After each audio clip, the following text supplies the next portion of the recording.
I'm very honored here to introduce Dr. Elaine Ingham and Dr. Adam Cobb. Uh, Dr. Ingham is founder and president of Soil Food Web Incorporated and director of the Soil Food Web School. Dr. Ingham uncovered the soil food web nearly 4 decades ago and has been pioneering research in the soil food web ever since. Widely recognized as the world's foremost soil biologist, she's passionate about empowering people to bring the soils in their communities back to life. Dr. Elaine's soil food web approach has been used to successfully restore the ecological function of soils on more than 5 million acres of farmland all over the world.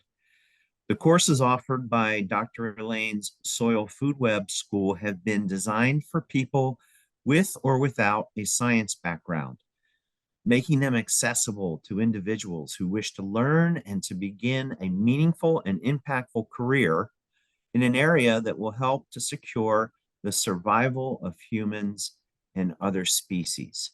And I'll introduce Dr. Cobb next, but let's go ahead, Dr. Ingham, and hear from you.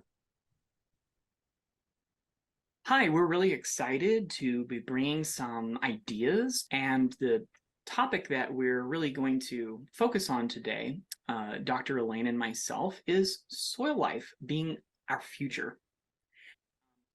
We teach people how to make compost, how to apply compost, how to determine whether your soil is being built or whether the organisms in your soil are dying out, and pretty soon you're going to have dirt instead of soil. My name is Dr. Adam Cobb, by the way, to the audience, and I am the science communicator here at the school, which means I get to look across all of our programming and say, how can we really help people get it? How can we really help them take these complex ecological, biological realities and have systems that are really regenerative, that are bringing the soil back to life and reducing the need for any of these costly and harmful inputs? So you mentioned dirt and soil already, Elaine. That's where we always open in these things, right? A lot of modern agricultural practices utilizing heavy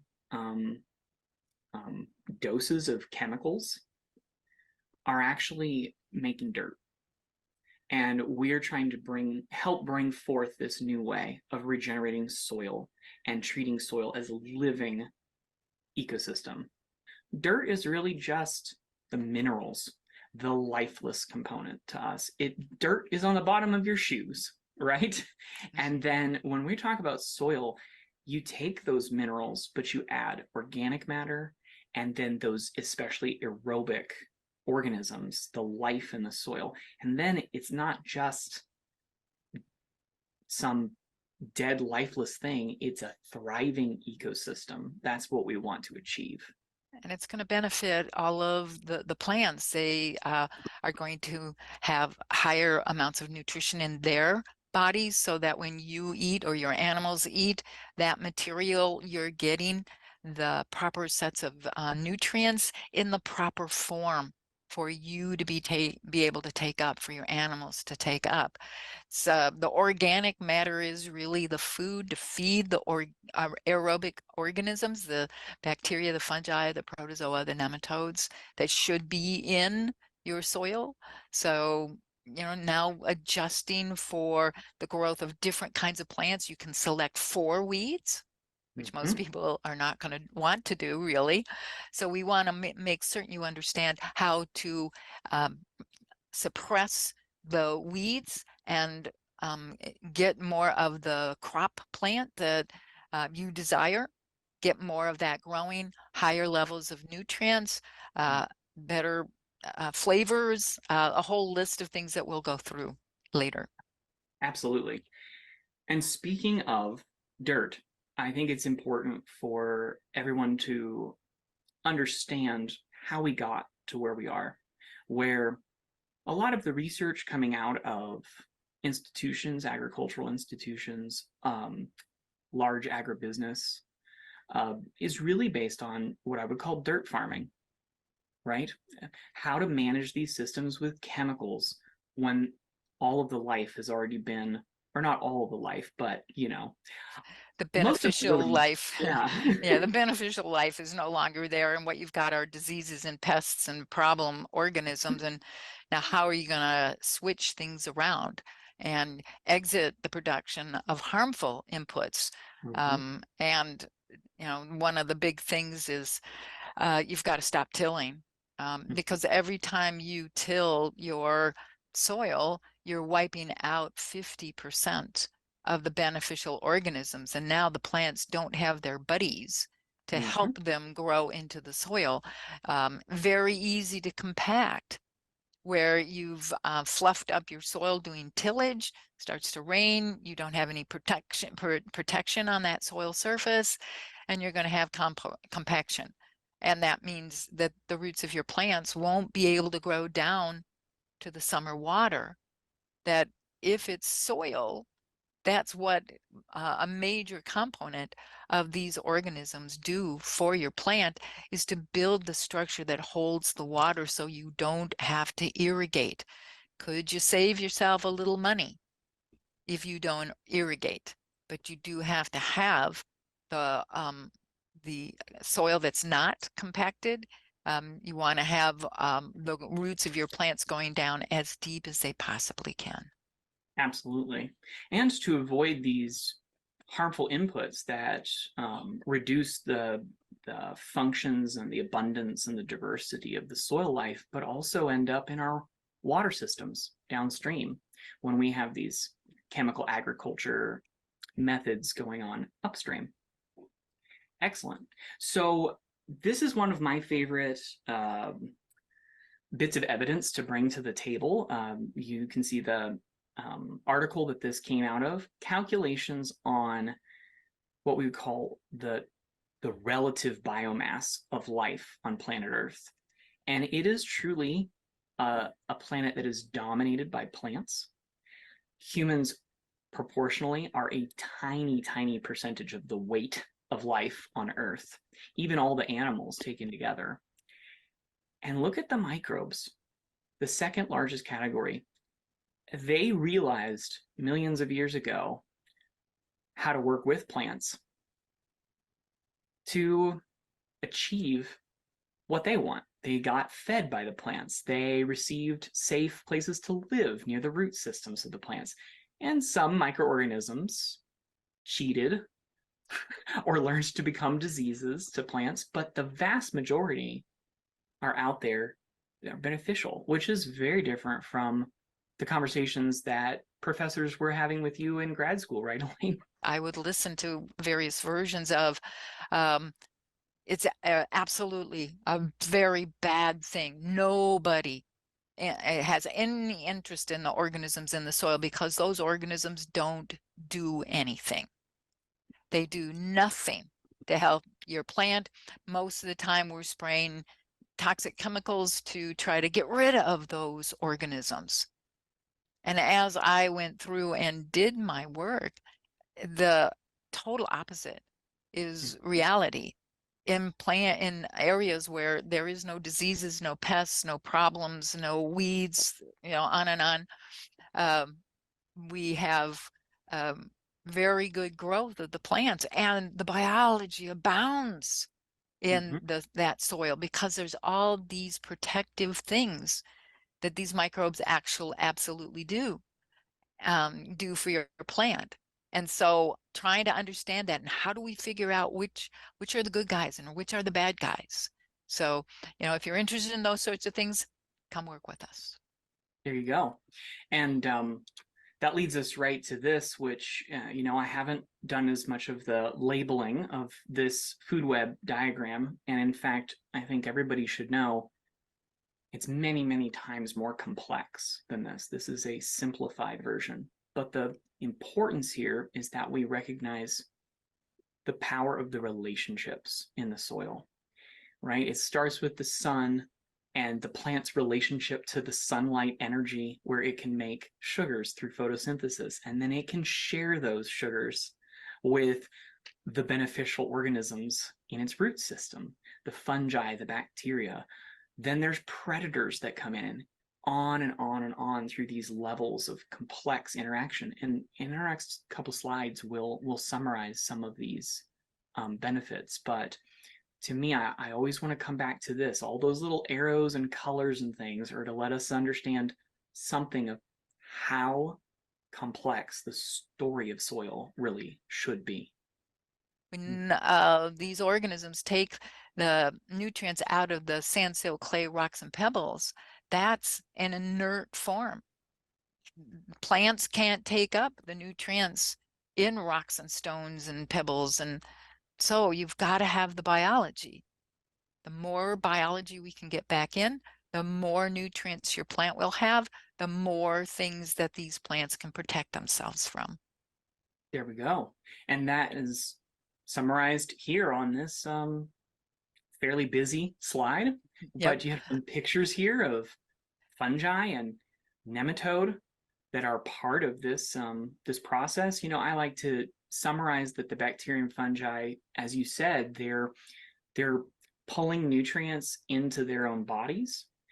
They're also building structure in the soil, stability in the system. Especially the fungi can make large soil crumbs or aggregates because they're winding around with their filaments as they're growing. And then you need those protozoa, nematodes, and some of the insects to come along and prune the forest a little bit and release the nutrients back into the system.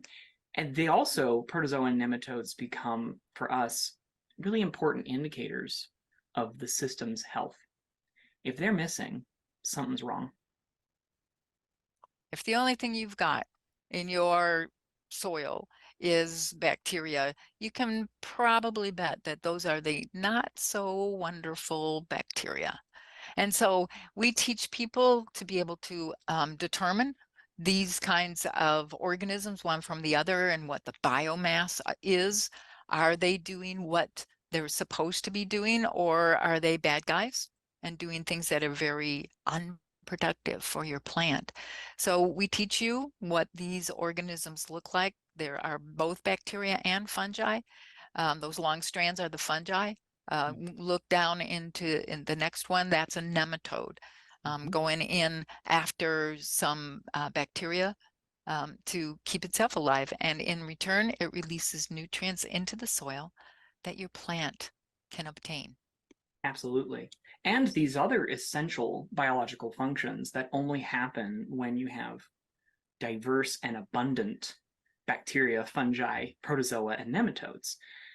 First and foremost, to me, is the protection of our plants, the suppression of diseases. You can always get an organism that floats in on the breeze where you live, and that could be something that would attack your plants.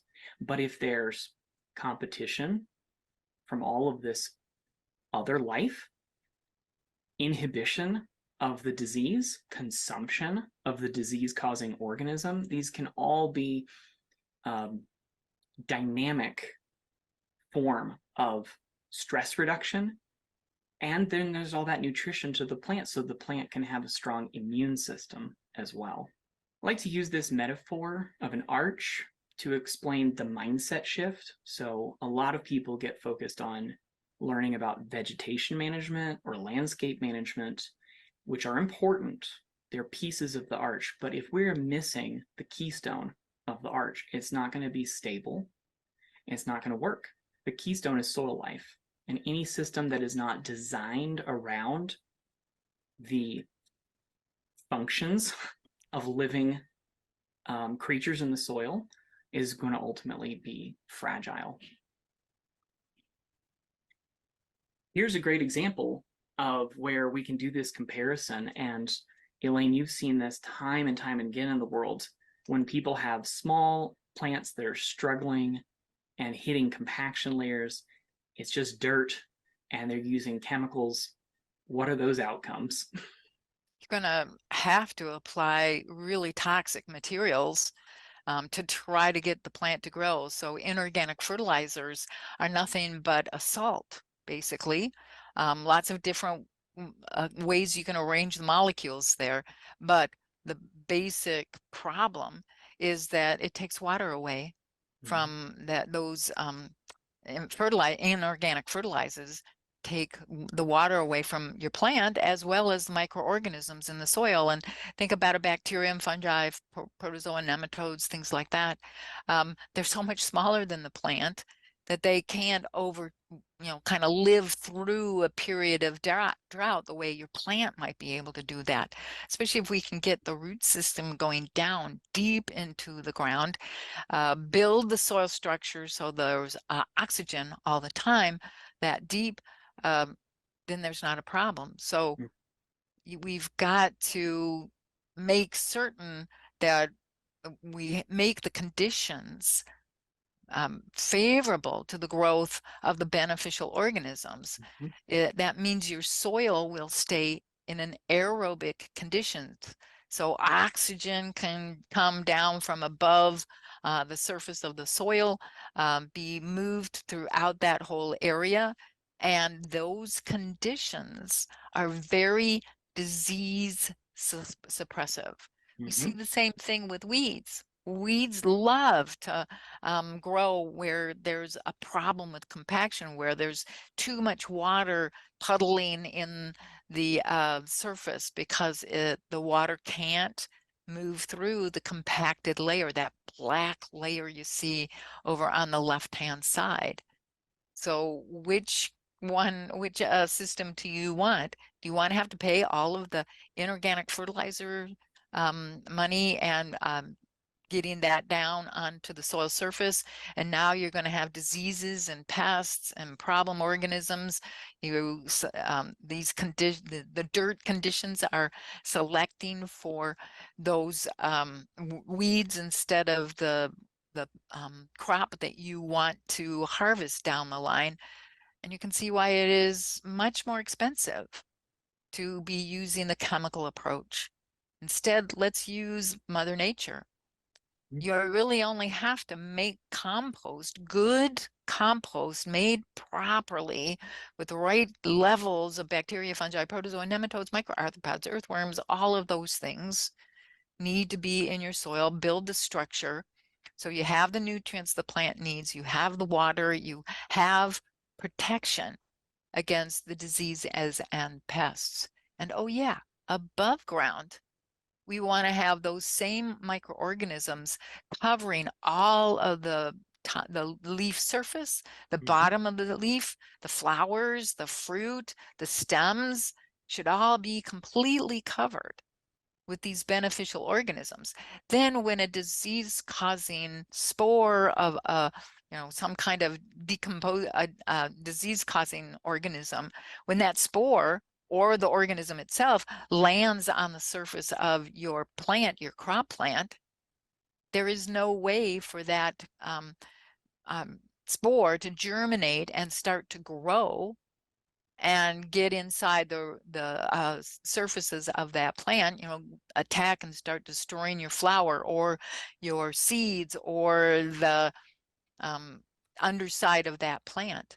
So we want to make certain that all these beneficial organisms are present, and you don't have to pay for pesticides or insecticides, or think of all the things we spray our dirt for. So we want to work with nature, and we want to teach everybody on this planet how to work with nature and not have to buy any of these toxic chemicals. So I think in summary, we can talk about dirt as a loss of profits, right? When people are dealing with compaction layers and the root systems of those plants are not able to grow deep and take advantage of the nutrients and the water that is in deeper soil layers, you're going to have to spend more money on irrigation or nutrient inputs, and you're also going to have reduced biological functions in dirt. When those organisms are missing, then you're more likely to have issues when drought comes along. You're going to have poor nutritional value in what is produced from that system. And it's going to ultimately, you're going to be chasing problem after problem after problem and trying to kill problem after problem after problem instead of investing in the structure and stability of this system. So soil is the solution. If dirt is the problem, soil is the solution, because when you actually have thriving soil life, you can have reduced stress on the plant, you can overcome compaction, you can avoid erosion and the runoff of these toxic materials into local water sources. And in this picture here, Elaine, with the Swiss chard that these students are growing, you told me that sort of where they've got those little red flags and anything closer in the foreground of the photo, they've actually been putting liquid amendments on. This is actually just one application Mm. of the compost extract on the surface. And they tried to spray underneath as well. You can see going further out in the opposite direction, you can see that those Swiss chard are not doing very well. There's a place where they're almost been wiped out by insect pests. That's how close the bad guys are to our area where we applied the compost extract. And the chard was able to overcome the attack by the aphids, and the aphids either died or went back to the other row and part of the row, because they didn't have to fight. They didn't have to, they're not competing. They don't have to deal with inhibition of their growth rate by the beneficial organisms. Whereas on, the other side with the proper sets of microorganisms in the soil, it's a no-brainer. They don't have to fight those battles because the microorganisms will be doing it for them. Right. Absolutely. Okay, so this is a summary slide of a lot of what we've said, that we're utilizing the microscope as a tool, a very important one. And so at the school, we teach people practical microscopy so they can see who's there, who's missing, are there diseases, do you have the diversity and abundance of the beneficial organisms, etc. And then effective bioamendments comes down to the compost and the liquid amendments that are actually full of living organisms, right? So we're not just putting nutrients out there, we're putting life out there, letting it reconnect with our plants. And then there is another part of this, which is what I call holistic agroecology, that we're not doing the things in our land preparation management that would set life back. So you mentioned tillage earlier. Chop up the soil all the time, you're killing especially your fungi and in huge rates. But I mean, even the nematodes and protozoa, I say, are quite sensitive to land practices that are not designed to help them achieve health and resilience, right? We have to look out for these little guys, and then they'll look out for us and our plants. So that takes us to something that people may be really excited to learn, that it can be hard to align these things in the beginning, but once you do it, once you figure out the tools to bring to your property, to your garden, farm, ranch, etc., regenerating the soil actually creates what I could call like a virtuous cycle. All these benefits come into play. You have to push that boulder up over the hill using microscopy, biological amendments, holistic agroecology. You have to change the ecosystem's state. And when you get those things aligned and the soil starts to come back to life, it gets easier. We work with nature, not against nature. Excellent. Okay, we're in the last few slides that we're going to present today, and it's just a summary of some of the key benefits. Like once you get this soil ecosystem thriving again, once you make these investments in soil life and you get from dirt back to soil, what can we expect? What can we expect that system to do for us? What do you think about benefit number one there?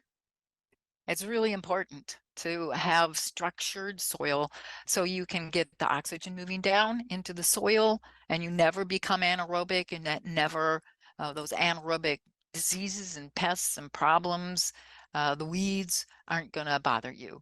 So we want to grow those deeper roots. We want to have the organisms growing at every step along the way. Excellent.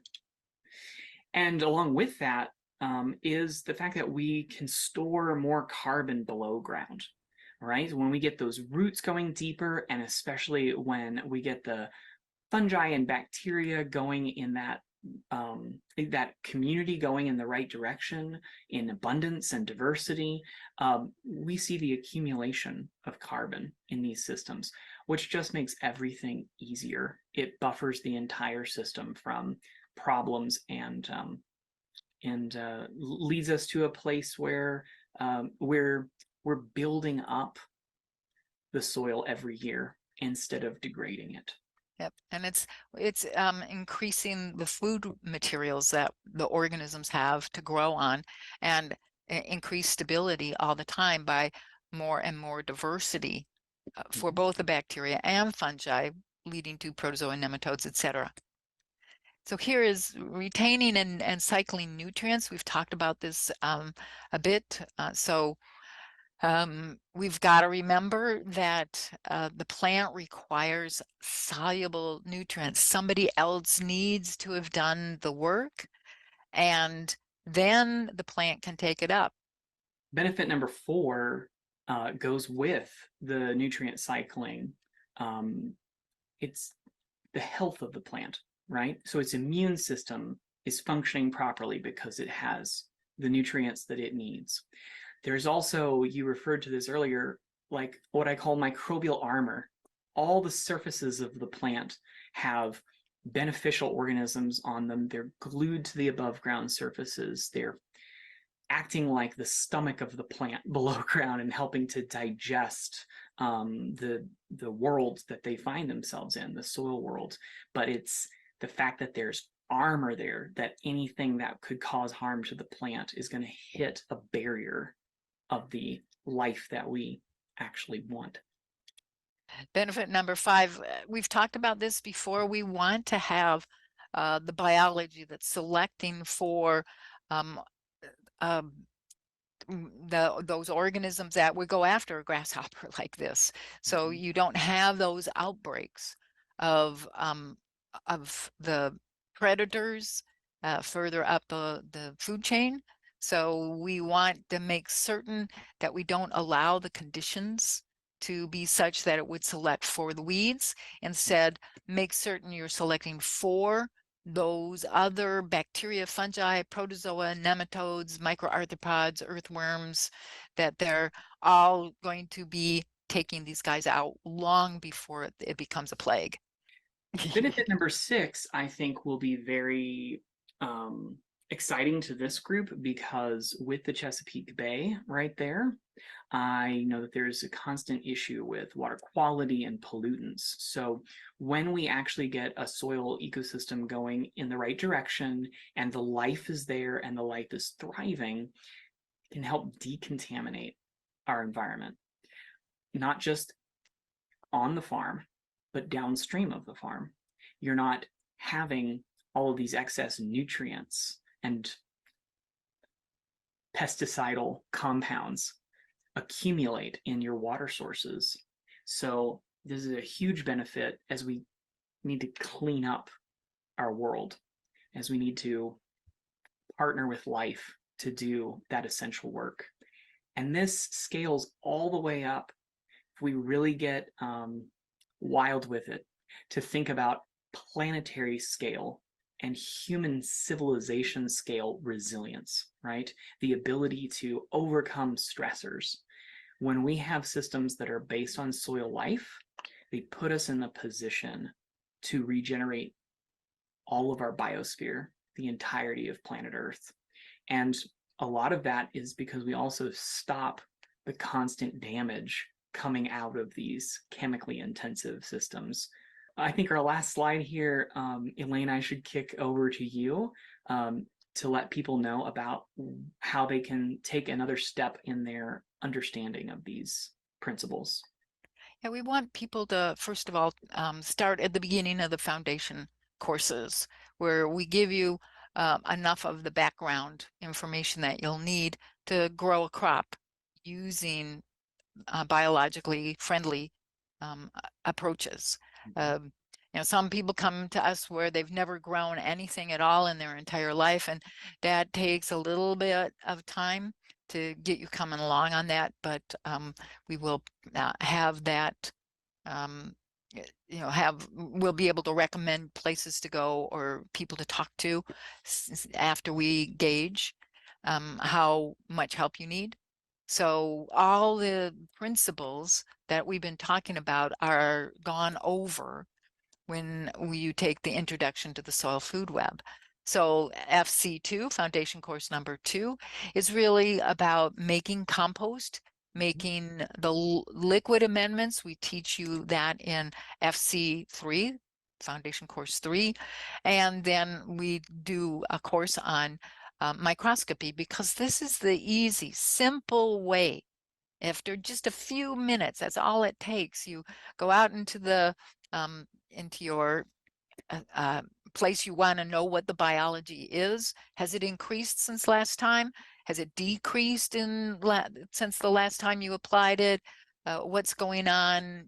We've got to find that out, and these are simple and easy ways. We can teach you how to use the microscope in a day. We teach you how to interpret what you're seeing using the microscope. After a couple of weeks, you should be getting a really good idea of how to do that interpretation, and how do you make reports to clients that you might be working with.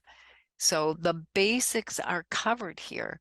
Now we also have other courses, advanced courses, if you will, where we go in a lot deeper, where you need to have gone through the foundation courses and have a knowledge of how does my plant grow? How do I need it to be growing? How can I improve it? So all aspects of the desire to have plants that were raised with the biological approach. We're working with nature, not against.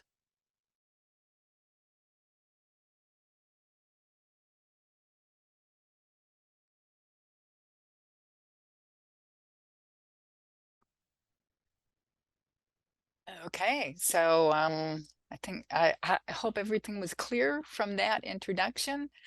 I think we probably have some questions here, though.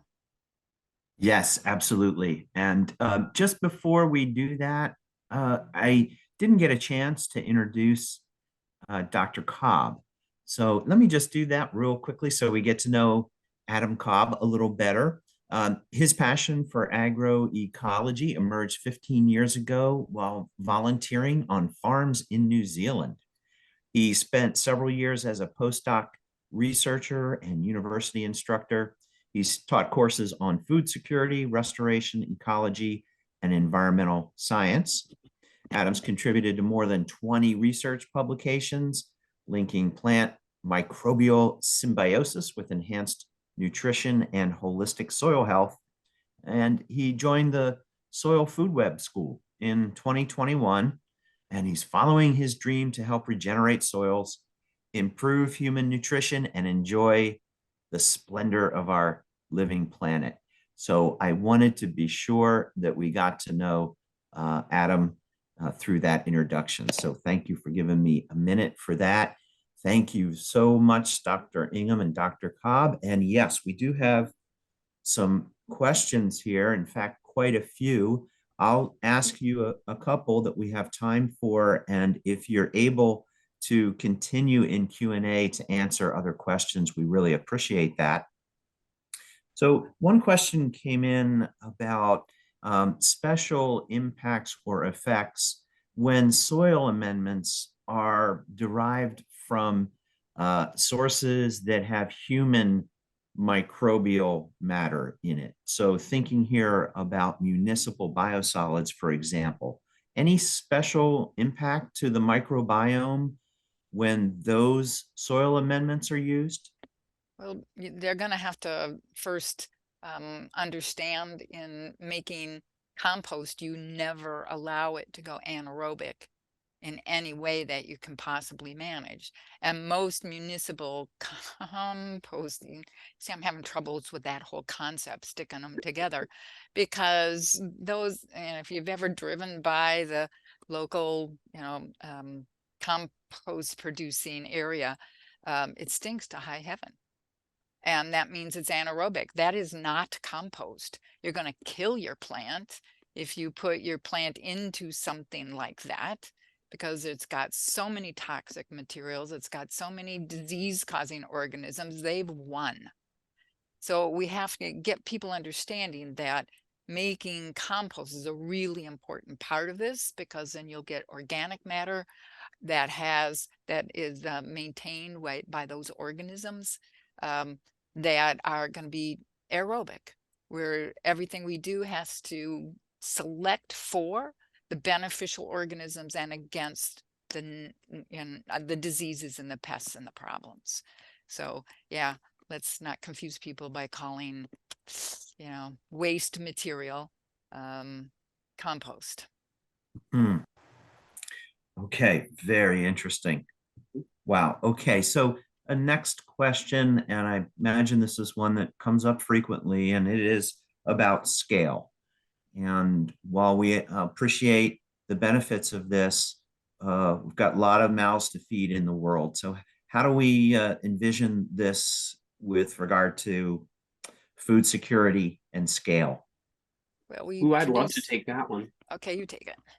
Okay. All yours. So a reference I'm going to add in chat is just our YouTube channel, where we have very large scale producers as guests of our webinars often. And people actually at various scales, right? There's farm to market gardeners all the way up to people doing commodity crop production on 100,000 acres, right? So it is very scalable.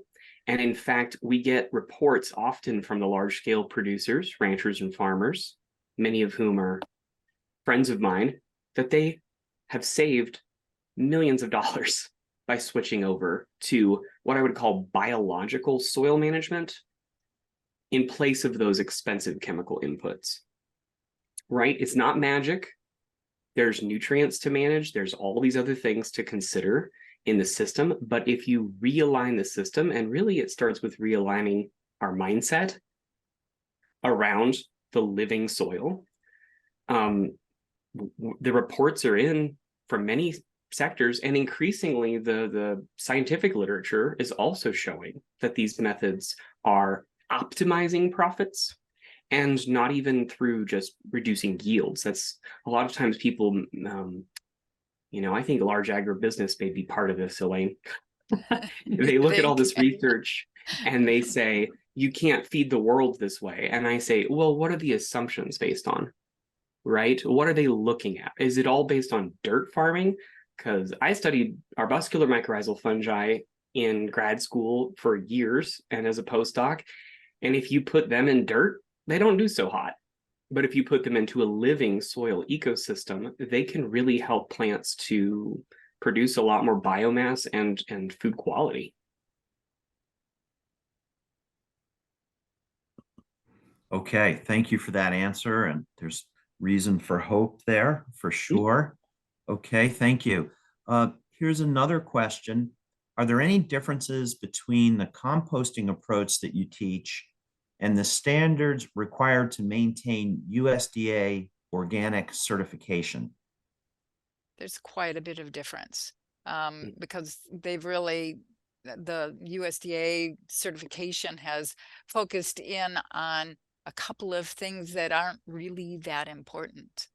The most important things are you've got to keep it aerobic, because most disease-causing organisms, not all, but most require anaerobic conditions in order to outcompete the aerobic organisms. So that we've got to make sure we are promoting the beneficial things. So we'll have the compost that we want. We'll have the organisms that we want. You know, and when you start looking at the number of bacterial species in a compost, or fungal species, or any one of the groups that we've talked about, you know, people are estimating that we've got a couple thousand bacterial species per gram. In actuality, most of them aren't active and doing their thing right now, but shift the temperature by 5 degrees. The ones that were in there, they're gone down, functioning in that compost, doing the proper things. They're going to go to sleep. But then the next set of microorganisms that are promoted by that colder temperature or higher temperature, more water, less water, all of these things we think of as being associated with biomes or ecosystems. We've got to have that diversity of microorganisms so that the organisms are constantly doing the process, preventing the diseases, the pests, the problem organisms. Adam, do you have anything to add to that? Yeah, I think that USDA certification has really focused on heat, you know, X number of days. You have to turn the windrow or pile X number of times. You know, there's a lot of boxes to tick, but the main mechanism is considered to be heating the microorganisms to the right threshold, heating the material to the right threshold so that you knock back most of your pathogens, right? And we add another aspect to that, which is the biological competition, right? The inhibition of the pathogen, the consumption of the pathogen, the direct competition for resources. And then even as you put these compost on your plant, by improving the nutrient cycling, you upregulate the immune system of the plant.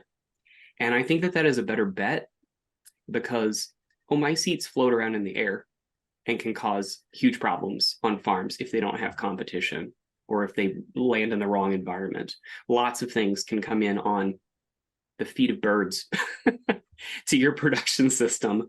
So instead of thinking about sterilizing the material, we need to think about getting a thriving community that will maintain itself and prevent the diseases from taking hold. But there's some work to be done with USDA organic certification. There's a few trade-offs that are necessary if you go that way. It doesn't mean we can't fix your compost on the back end with worms or something else that will really improve the biological community, but any of your certified producers need to be aware of the extra hoops they have to jump through by the regulators. Wow. Okay. Yeah, so we've really done away with the need for anybody to apply pesticides of any kind. You don't need herbicides. You don't need all of these acidal things to kill, is what that aside means. Mm-hmm. And so use the proper organisms, and once you get them established in your soil, they're not gonna dissipate. They're not gonna be killed by winter or by a little bit of dryness or a little bit of whatever. You have something in perpetuity that's going to do what you want without costing you any money at all, because the organisms do the work for you as growers.